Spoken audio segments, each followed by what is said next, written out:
If you own a mobile phone, you must see this. For years, the experts have been arguing over them. Some say they're perfectly safe. Others claim they fry your brains. Well, an international team of doctors, including two of Australia's finest surgeons, have just released their latest comprehensive research. And as the father of young children, it really made me sit up and take notice. They say prolonged use of mobile phones could double the risk of malignant brain tumours, the deadliest of all cancers, the kind that leaves no survivors. With an entire generation now growing up hooked on their mobiles, that could be absolutely devastating.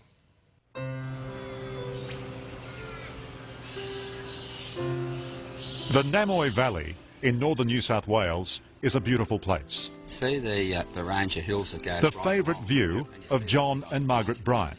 Yeah. It's just nice to know that I could sit here and look out over there for a while. It's beautiful. Little piece of heaven on earth, isn't it? But John is terrified he won't be looking down upon it for much longer. He has terminal brain cancer. You've got to hang on, you've been so positive all throughout. So you just got to keep on going. Yeah. While there's life, there's hope. Ironically, after a life of physical toil on the land, this rough-and-tumble farmer blames modern technology for killing him, his mobile phone. Mate, there's no doubt about mine. I know what killed me. John, you're saying what killed you as if you're already dead. Yeah, well, I am dead, aren't I? I'm a dead man walking, really, aren't I? When you think about it. This is when you knew you were in a bit of strife, was it, when you first went up? Oh, yeah, when I started. Last November, John was working in his shearing shed when he lost control of the left side of his body. Doctors found a malignant tumour just behind his right ear.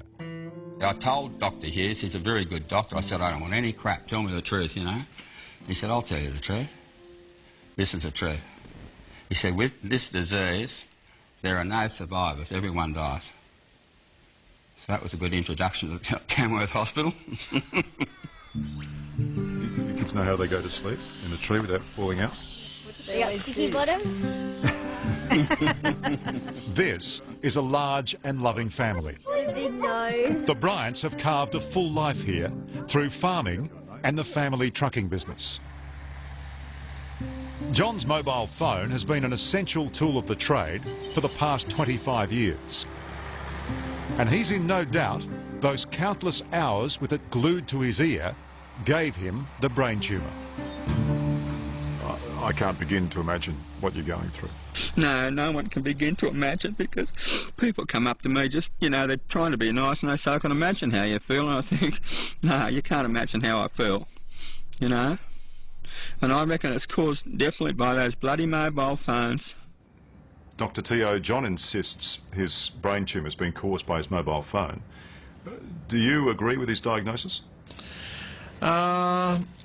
Insist is a strong word, and there are always two sides to every story. But if the question is, do I believe that mobile phones can cause brain cancer, the answer is yes, I do. Exactly. The fact that you've deteriorated so much in the last 3 days means that you probably won't survive more than about 3 more weeks with this. Yeah. It's that bad. Yeah, I know. I know it's bad. Dr. Charlie Teo is John's neurosurgeon, his last hope to beat the tumour.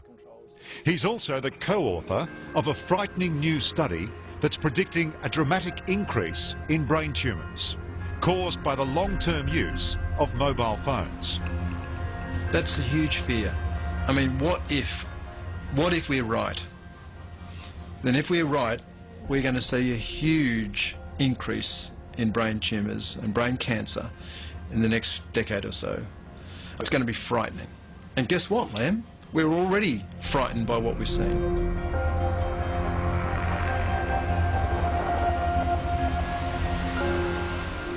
Most of us are pretty wary of these things, and with good reason.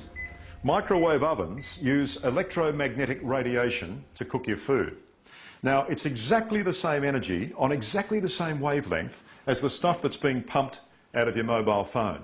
Admittedly, microwaves are a lot more powerful, but you wouldn't consider for a moment holding your ear up to one of these for hours at a time, day after day. Yet that's precisely what most of us are doing with our mobiles.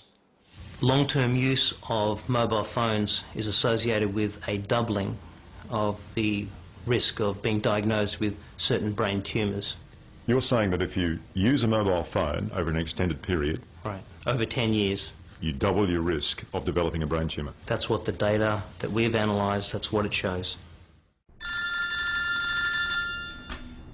Vinnie Karana, hello? Canberra neurosurgeon Dr Vinnie Karana worked with Charlie Teo and 3 other leading scientists to produce this latest report. And he believes mobile phones could be the biggest public health issue since tobacco. Were you surprised at the size of the result?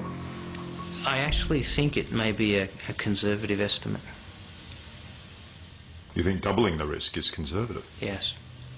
I would be very happy to be wrong about this, because the public health implications of being right about this are enormous. At the moment, there are just over 4 billion users of mobile phones. There are people as young as 3 using them. And that's where the biggest threat lies, with our kids. Today, being presented with your first mobile is an essential passport to life.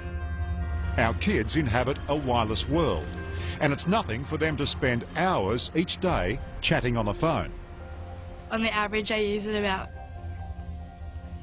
4 hours a day. I normally have long conversations at night with people. I don't know, I use my phone a lot. I've got to probably say about at least 4 hours as well. Yeah. This is the way we've been brought up to communicate with our mobile phones, and it's just the easiest because they're portable, we can take them anywhere. So it's just the easiest way to communicate with our friends. I have been incredibly worried, concerned, depressed at the number of kids that I'm seeing that are coming in with brain tumours, malignant brain tumours. Just in the last 3 or 4 weeks, I've seen probably half a dozen kids with tumours that really should have been benign, and they've all been nasty, malignant brain tumours. We are doing something terribly wrong.